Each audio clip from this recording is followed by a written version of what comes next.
जब लाल बहादुर शास्त्री जी यहाँ prime minister थे तो पंजाब की एजुकेशन में 1964 में दलितों को जमीनें देगी मुफ्त में, दलितों को, यही एजेंडा था उसके अंदर। तब से 1958 से भीम पत्र का पब्लिकेशन मेरे पिता ने कम से कम 200 से ज्यादा किताबें लिखी। अभी मैडम जी कह रहे थे कि हर पब्लिकेशन को 10-20 रुपए की किताब निकालनी। भीम पत्र का पब्लिकेशन एक ऐसी है जिसकी सारी के सारी किताबें 10 रुपए, 20 रुपए, 40 रुपए और 30 रुपए की है, और 2-4 को किताबों को छोड़कर जो वॉल्यूम के मोटी किताबें हैं। आज बच्चों के अम्बेडकर पंजाब गवर्नमेंट ने अप्रूव की है, मेरे पिता के होते की है।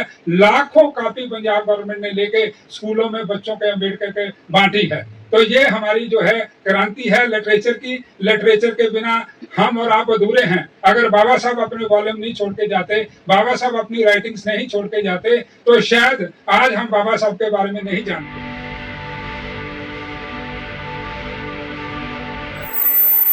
जय भीम, नमो बुद्धाय। आदरणीय अशोक भारती जी और आदरणीय डॉक्टर रूपचंद जी, जब रूपचंद जी का मुझे फोन आया तो उन्होंने बताया कि ऐसे ऐसे प्रोग्राम होने जा रहा है, तो मैं अशोक भारती जी का दिल से बहुत आभारी हूँ, क्योंकि ये जो काम कर रहे हैं पूरे इंडिया में ही नहीं बल्कि पूरे वर्ल्ड में है। जब मैं अमेरिका गया तो तब नेकडोर का नाम मैंने लोगों से सुना कि नेकडोर क्या काम कर रहे हैं, और इसकी सबसे ज़्यादा देन जो है वो अशोक भारती जी की है। अगर समझे तो सिर्फ और सिर्फ मैं अशोक भारती जी को ये इस चीज़ का क्रेडिट दूंगा कि गांव के गांव घूम के वो इस चीज़ को, बाबा साहब के मिशन को और एक वंचित समाज के अंदर जो है वो फैलाने की कोशिश कर रहे हैं। आज का टॉपिक बड़ा दिल को छूने वाला टॉपिक है, और मैं आपको थोड़ा पीछे लेके जाना चाहूँगा। मैं उस परिवार से आता हूँ, मेरे पिताजी का नाम लाहौरी राम बाली है, जो पंजाब से बाबा साहब के साथ 6 साल उन्होंने काम किया, और उनके 2023 जाने के बाद मैंने उस मिशन को जारी रखा और भीम पत्रिका को भी जारी रखा। 1951 के अंदर बाबा साहब जलंधर में आए थे पंजाब टूर के अंदर, जिसमें उन्होंने अमृतसर में भी भाषण दिया, लुधियाने में दिया और जलंधर में भाषण दिया। जहां बाबा साहब के कदम पड़े वहां आज डॉक्टर अम्बेडकर भवन है, जो कि एक सेंटर ऑफ एक्टिविटीज का है। और मेरे पिता 1956 में उन्होंने दिल्ली गवर्नमेंट से रिजाइन किया, पोस्टल डिपार्टमेंट से, और बाबा साहब को वचन दिया कि मैं जो है आपका कारवां जो है पीछे नहीं जाने दूंगा, आपका घर घर जाके मैसेज लेके जाऊंगा। मेरे पिता अक्सर बताया करते हैं कि उन्होंने राजगढ़ जाके जब बाबा साहब की लाइब्रेरी से एनिलेशन ऑफ कास्ट को चोरी किया, एनिलेशन ऑफ कास्ट को जब बाबा साहब की लाइब्रेरी से चोरी किया, वो अपनी पैंट में बोलते हैं मैं डाल के ले आया, तो उन्होंने 10 भाषाओं में उसको छापा, एनिलेशन कास्ट को। पहले हिंदी में छापा, फिर उर्दू में छापा, पंजाबी में छापा, फिर इंग्लिश में छापा। तो भीम पत्र का पब्लिकेशन जो है बाबा साहब को वचन देते हुए 1958 से चल रही है। ये भीम पत्र का पब्लिकेशन है। ये पेपर ना कभी मरा है और ना हम अपने जीते जीते उसको मरने देंगे। ये ऐसा पेपर है कि जिसने एक क्रांति ला के दी है। आप जानते हैं सारे लोग कि 1964 के अंदर जब एजिटेशन हो रही थी तो मैं अपनी माँ और के साथ जेल में था उस 1964 की agitation. Baba Saheb what Congress and Gandhi have done to the untouchable volume number 9 में लिखते हैं।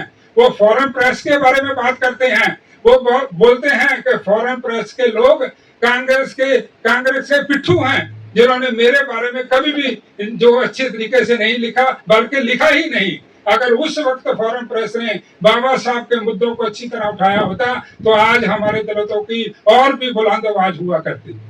भीम पत्र का पब्लिकेशन और बहुत सारी ऐसी पब्लिकेशन हमारे समाज में छप रही हैं, लेकिन वो अपनी सांस तोड़ गई हैं। मैं दिल्ली में 35 साल में हूँ, और 35 साल में मैंने बहुत लोगों को मिला, जाना, समझा, और मैंने ये भी देखा कि लोग 4-4, 2-2 पेज का पेपर चलाते हुए और वो फिर उनका दम घुट जाता है, क्योंकि हमारा समाज जो है साथ नहीं देता है। लिखने वाले भी नहीं है।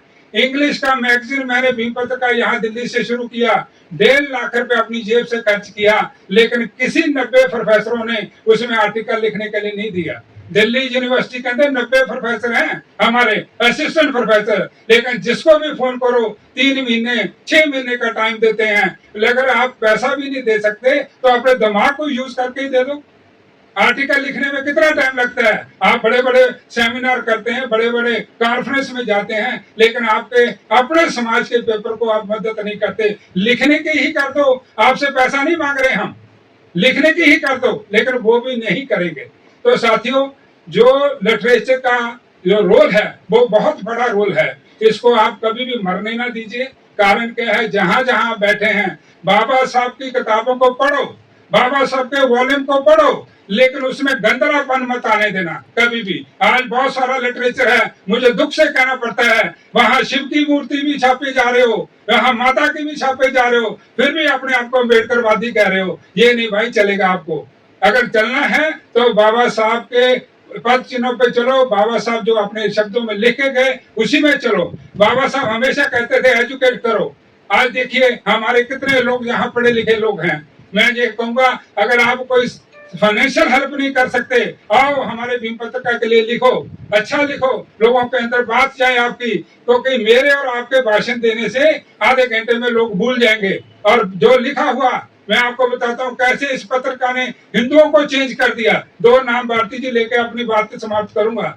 जब मेरे पिता ने ये भीम पत्रिका शुरू की 1958 में, तो 2 हिंदू मिले वहां पंजाब में, डॉक्टर सुरेंद्र अजनाथ, वो भी हिंदू हैं, लेकिन उनकी वो डबल PhD हैं, लेकिन उनकी जो किताबें बुद्धिज्म के ऊपर और ब्राह्मणवाद के अगेंस्ट जो किताबें लिखी हैं वो आप पढ़ के आपका दिमाग हिल जाएगा। दूसरा नाम आशा कृष्ण कुमार बोधी जी, ये है लिटरेचर की देन, जो के सुबह से शाम ज्योत जलाते थे, लेकिन बाद में उन्हें बाबा साहब को बनाया और स्कूल चलाया कई साल अपने मरने से पहले। तो ये एक भीम पत्रिका पब्लिकेशन की देन है। पूरे वर्ल्ड में हमारा नाम है, लोग इससे जुड़ते हैं। मैं आपको अपनी बात समाप्त करने से पहले आप जैसे इंटेलेक्चुअल को एक रिक्वेस्ट करता हूँ कि कहीं भी आपका साथी कोई पेपर चलाता हो, चाहे ऑनलाइन हो चाहे वो हार्ड कॉपी क्यों ना हो, आप उसको लिख के मदद करो।